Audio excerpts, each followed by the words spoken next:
Welcome to my home garden. Today I'm going to be showing you how I store my onions. Now these obviously weren't grown at home, they were grown on my allotment, but I bought them back because I store them in my summer house. If you've not already subscribed to my channel, if you could please do so, because you'll get lots of helpful hints and tips all throughout the year from things I'm doing on my allotment, in my home garden and also my home kitchen. So first of all, I lifted all my onions yesterday and I bought them back. Now we need to dry them off. Now I often just lie them across my path, or sometimes I lie them on my wood table there because again the air gets through it. I won't want to lie them on the grass because that could be a bit damp. So I chose to lie mine across the path. So I know for the next few days it's going to be really quite hot and sunny, so this will really help start the drying process off.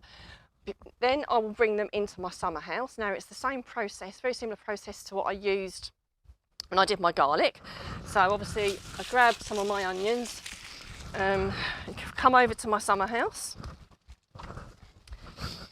and I've got some racking in here which I use. Now if you didn't have racking you could use some trays or something that have got holes in them, but this is what I use and I really recommend it. So you lay them out. What you don't do is you don't lie them all on top of each other like my garlic. You lay them out so they're not touch, well not, they can touch a little bit, but so that again they can dry out evenly. So I would lay them out like that and keep them separated as best I can until they were dried, and then I would store them more permanently, which is a process I can show you in another video.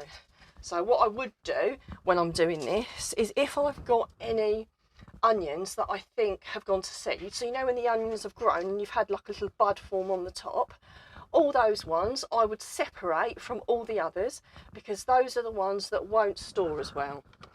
So the way you can distinguish as to whether that's properly happened or not is you will often find it's mainly your red onions that have done that, and the stem is a little bit harder, so it's not flopped down. So before you dug your onions, you wouldn't have dug them unless they'd all flopped over. Now that one, as you can see, still quite firm, and you can see I'd had to nip the top off.